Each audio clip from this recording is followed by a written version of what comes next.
Kabbalah is a collection of Jewish magical texts which were given to mankind via psychic communion with a fallen angel called Raziel. Raziel is one of a pantheon of so-called fallen angels who serve the light-bringer Lucifer. The Kabbalah describes the many angels and demons who inhabit the spiritual realm.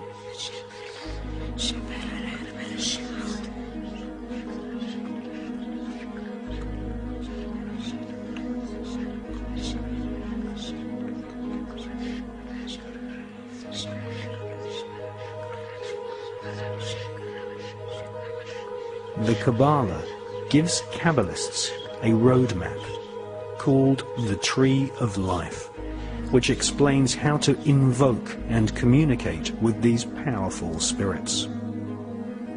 The magical information in the Kabbalah originates from Babylon and ancient Egypt at the time of the pharaohs, but did not reach Europe in printed form until the 11th and 12th centuries.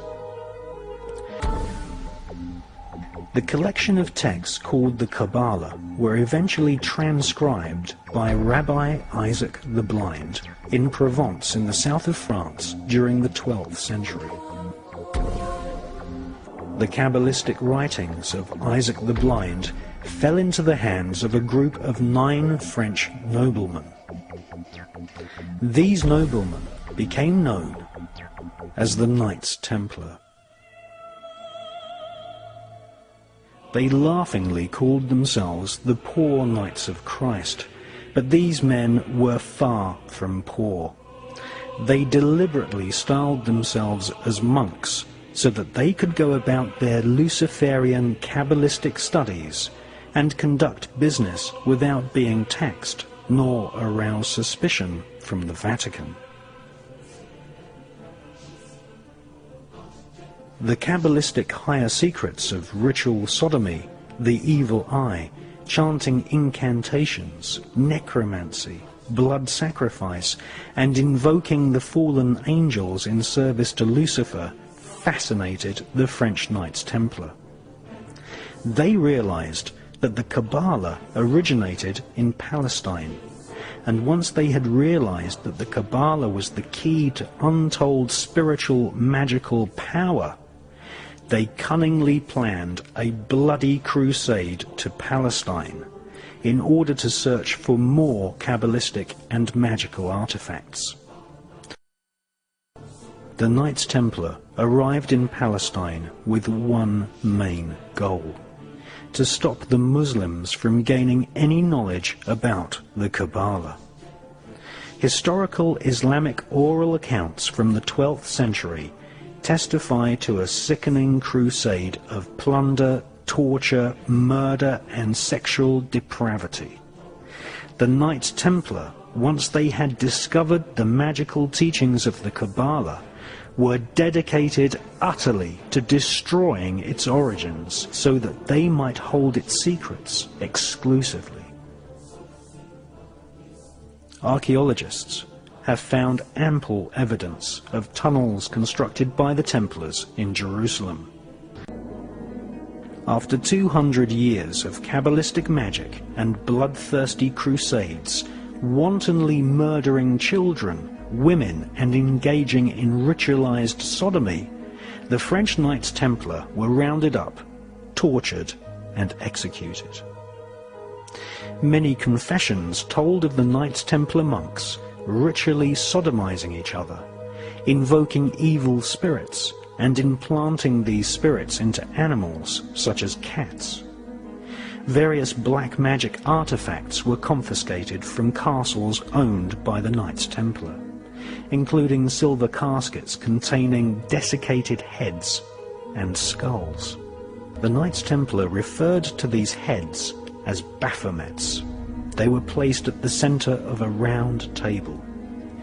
Templars would then conduct a séance, invoking the spirit of Lucifer to speak through the head. The most damning information exposed them as anti-Christs. many Knights Templar bribed their way out of prison and escaped to Scotland.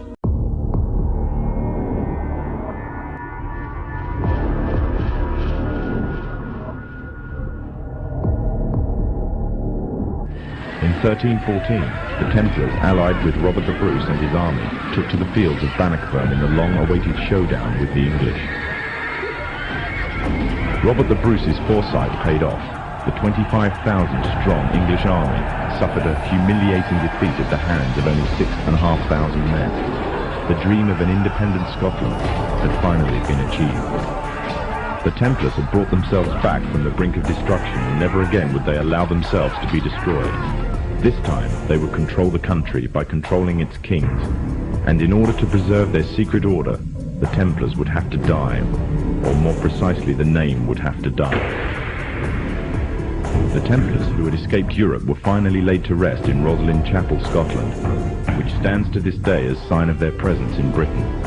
Their descendants became the true power of Scotland. In 1603, the death of Queen Elizabeth I left England without an heir to the throne. By virtue of descent, King James V of Scotland became King of England. In doing so, Scotland and England joined to form a new kingdom, and the power that the Templars held over Scotland spread to give them a firm grip on the whole of Great Britain. For over 100 years, the Templars concealed their activities, fading into the background until they were little known and little remembered. However, they did not cease to keep a firm grip on Britain. All the time they were planning, regrouping, and infiltrating positions of power in all corners of the kingdom. In 1717, the Templars made their reappearance in Europe. They had grown in both number and strength, and were now ready to coin a new identity, free from their reputation of the past, and given credibility by none other than the monarchy and aristocracy of England. And the name they chose for themselves was a name that would be known by many, but understood by a few. This new name, the Freemasons.